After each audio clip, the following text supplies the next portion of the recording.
नमस्कार दोस्तों, मगध ज्ञान केंद्र में आपका स्वागत है। और जैसा कि है कि जब हम कंपटीशन की तैयारी करते हैं, बैंकिंग, एसएससी, रेलवे, किसी भी चीज़ का, तो इसमें सबसे बड़ा जो इम्पॉर्टेंट मैटर करता है वो है कैलकुलेशन।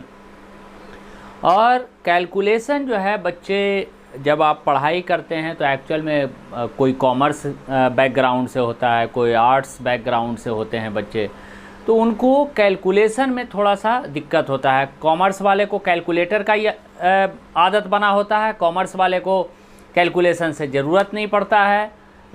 आर्ट्स वाले को कैलकुलेशन का ज़रूरत नहीं है, कॉमर्स वाले कैलकुलेटर पकड़े रहते हैं। तो इन दोनों के लिए बात कर रहे हैं कि जब भी कंपटीशन का तैयारी आप करते हो तो आपको जो मिनिमम बेसिक चीज़ जो याद रखने हैं वो क्या है कि टेबल्स आपको याद होने चाहिए। जैसे नॉर्मली 11 तक तो सबको 10 तक याद रहता है, 11 से लेकर के 25 तक का टेबल आपको याद होने चाहिए।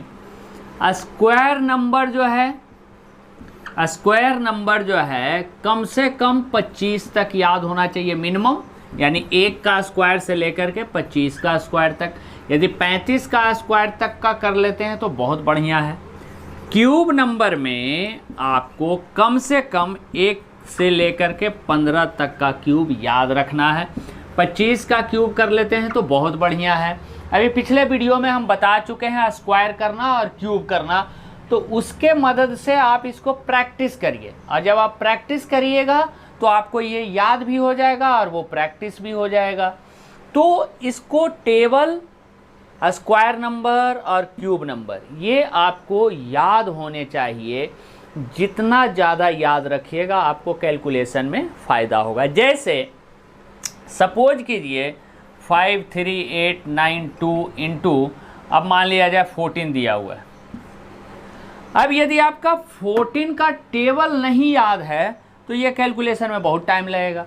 यदि आपका 14 का टेबल याद है तो कैलकुलेशन देखिए, 14 दूना 28, 8 बाकी 2, 14 नमा 26 से 126 और 2 128, बाकी हो गया 12, 14 8 बरियोतल से 112 और 124, तो 24 का 4, बाकी हो जाएगा 12, ये हो जाएगा 4 42, 42 और 2 44 और 10 54 का 4, बाकी 5, 14 25 70, 70 और 5 ये 75, आपका 75 44 88 हो जाएगा। अब यदि मान लिया जाए यही चीज़ 24 रहेगा सपोज कीजिए, तो जब तक आपको टेबल, यदि आपको टेबल याद नहीं है तो ये गुना करने में बड़ा आपको मुश्किल होगा। आप बच्चों की तरह आप लिखिएगा ऐसे, फिर एक एक डिजिट करिएगा तो ये मुश्किल होगा। इसीलिए आपको 24 का, अब 24 दूना 48, 48 का 8, बाकी 4, 24 नंबर 216, 216 4 220, 220 का 0, बाकी 22 हो जाएगा। 24 92 से 192, 192 बहुत है तो ऐसे कर लीजिए, 2 2 4, ये हो जाएगा 19 2 21, 24 ये 72, 72 1 73 और 20 93, 93 का 3, बाकी आपका आ जाएगा 9, 24 25 120, 120 और 9 129, ये आपका कैलकुलेशन हो जाएगा। तो इस तरह से आपको टेबल याद रहने से आपको बेनिफिट होगा। जैसे इसके और भी कुछ नमूना देख सकते हैं कैलकुलेशन के लिए, कि जैसे सपोज कीजिए 15 0 20 है, ऐसा है 20 है, या हम 23 ले लेते हैं। अब सपोज कीजिए इसी को 5 से गुना करना है। सपोज कीजिए ये इतना इंटू 5। अब यदि हम करेंगे तो 23 गुना 5 करेंगे, 115 सीधे लिखेंगे और 15 25 75 लिखेंगे, ये आपका हो गया। कैसे?